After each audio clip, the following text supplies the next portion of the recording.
Assalamualaikum warahmatullahi wabarakatuh. Welcome to my channel calon guru baru. Sebelum lanjut jangan lupa subscribe.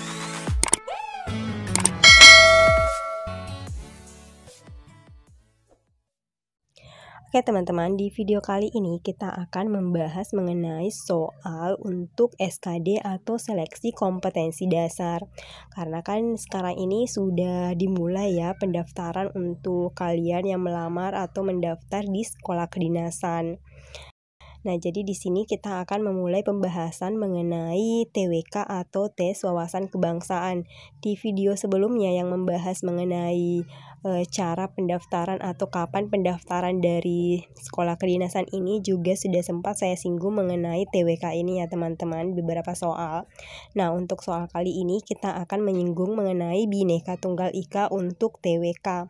Dan mohon maaf ya sebelumnya teman-teman karena di sini saya lagi flu berat jadi suaranya agak serak, tapi semoga suara saya jelas ketika membahas soal TWK ini ya teman-teman. Tapi kalian tenang aja ya, ini bukan gejala COVID kok, ini cuma flu biasa teman-teman dikarenakan cuaca yang kadang panas dan kadang mendung ya. Oke, kita langsung aja ke pembahasan soalnya teman-teman. Soal nomor 1. Munculnya kebudayaan baru di mana tidak ada pembeda-bedaan kebudayaan dan merupakan hasil perpaduan budaya yang berbeda disebut apakah A. Akomodasi, B. Toleransi, C. Konsiliasi, D. Mediasi, atau yang E. Asimilasi.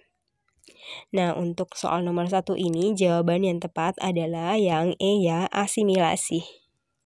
Nah, jadi asimilasi adalah proses sosial yang muncul karena adanya kelompok masyarakat yang berbeda latar belakang budaya berinteraksi secara terus-menerus dalam waktu lama sehingga memunculkan kebudayaan baru. Kita lanjut ke soal nomor 2. Diadakannya penyuluhan mengenai HIV/AIDS merupakan salah satu bentuk upaya pengendalian sosial, yaitu apakah A. Tindakan represif, B. Tindakan preventif, C. Tindakan kuratif, D. Tindakan eksternal, atau yang E. Tindakan persuasif. Nah, jawaban yang tepat di sini adalah di choice yang B, tindakan preventif. Nah, jadi teman-teman, pengendalian sosial itu merupakan suatu bentuk aktivitas yang disampaikan kepada masyarakat karena adanya penyimpangan-penyimpangan sosial, sehingga diharapkan keteraturan dalam masyarakat kembali dapat tercapai. Tindakan preventif adalah tindakan yang dilakukan oleh pihak yang berwajib sebelum terjadinya penyimpangan. Kemudian kalau tindakan represif itu adalah suatu tindakan aktif yang dilakukan pihak yang berwajib pada saat penyimpangan sosial terjadi agar penyimpangan yang sedang terjadi dapat dihentikan. Contohnya saja, guru memberi hukuman kepada siswa yang terlambat dan tidak tertib di sekolah. Hukuman ini bermaksud agar tindakan penyimpangan siswa tidak berulang lagi. Nah, selanjutnya tindakan persuasif. Ini adalah pengendalian sosial yang dilakukan tanpa kekerasan. Misalnya saja melalui cara mengajak, menasihati, atau membimbing agar masyarakat bertindak sesuai dengan nilai dan norma masyarakat. Nah, selanjutnya tindakan kuratif adalah tindakan yang diambil setelah terjadinya tindakan penyimpangan sosial. Tindakan ini ditujukan untuk memberikan penyadaran kepada para pelaku penyimpangan agar dapat menyadari kesalahannya dan mau serta mampu memperbaiki kehidupannya, sehingga di kemudian hari tidak lagi mengulangi kesalahannya itu. Nah, kita lanjut ke soal nomor 3.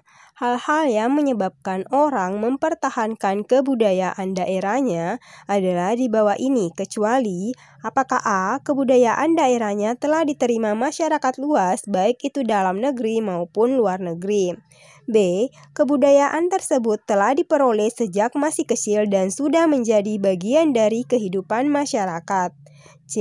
Menyangkut ideologi dan falsafah hidup. D. Menyangkut nilai keagamaan. Yang E.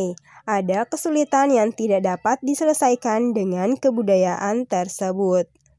Nah, untuk ketika kalian mempelajari soal-soal atau video pembahasan seperti ini ya teman-teman, saya harapkan kalian itu ikut menjawab. Misalnya saja di video ini kalian bisa mikir-mikir dulu ya teman-teman. Misalnya untuk soal nomor 3 ini jawabannya apa sih kira-kira? Kalian bisa analisa dulu atau mencerna pertanyaan atau choice-choice tersebut dengan cara di-pause dulu videonya.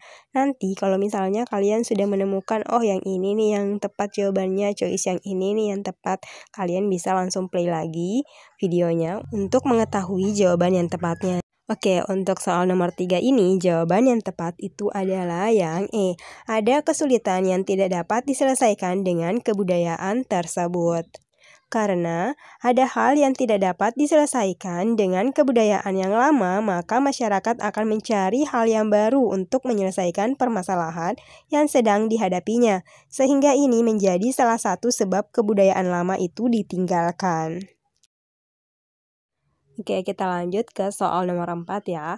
Untuk menentukan kewarganegaraan seseorang, Indonesia menganut asas apakah A. Ius sanguinis, B. Ius soli, C. Bipartite, D. Apartheid, atau yang E. Perkawinan. Nah, oke teman-teman, jadi untuk soal nomor 4 ini, jawaban yang tepat untuk pertanyaannya adalah jawaban di choice yang A, yaitu ius sanguinis. Jadi, Indonesia itu menganut sistem ius sanguinis, yaitu penentuan kewarganegaraan berdasarkan dari keturunan. Sedangkan ius soli adalah asas yang menentukan kewarganegaraan seseorang berdasarkan tempat lahirnya. Kalau bipartite adalah seseorang yang kewarganegaraannya ganda, adalah warga negara dari dua negara pada saat yang bersamaan. Nah, sedangkan kalau apartheid adalah seseorang tanpa kewarganegaraan, adalah hal terburuk dari pelanggaran hak atas kebangsaan. Nah, jadi di sini untuk perbedaan dari bipartite dan apartheid jelas ya, kalau bipartite itu adalah orang yang memiliki dua kewarganegaraan atau kewarganegaraan ganda, sedangkan kalau apartheid sendiri dia tidak memiliki kewarganegaraan. Oke, kita lanjut ke soal nomor 5. Ini nomor terakhir untuk pembahasan SKD TWK untuk kalian yang mendaftar di sekolah kedinasan ya teman-teman. Soal nomor 5, pada prinsip demokrasi dikenal adanya pengakuan hak minoritas. Peranan negara untuk melindungi kaum minoritas adalah apakah A. Negara melindungi hak semua warga negara tanpa membeda-bedakan, B. Adanya pembagian kekuasaan yaitu trias politika, C. Hukum mempunyai kedudukan tertinggi di suatu negara, D.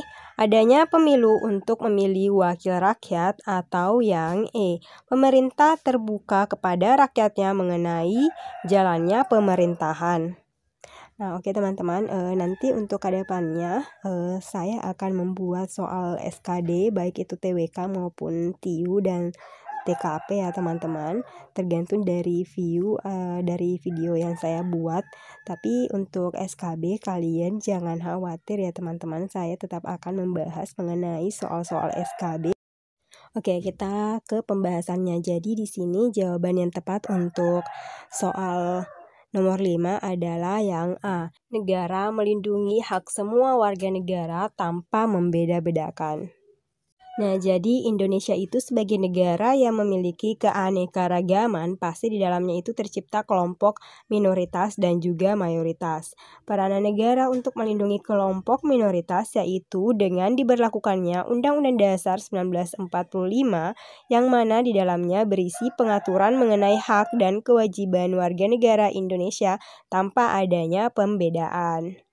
Dan karena banyaknya atau keanekaragaman itulah yang ada di Indonesia, makanya kita memiliki semboyan negara itu adalah Bhinneka Tunggal Ika, yang artinya berbeda-beda tetapi tetap satu jua.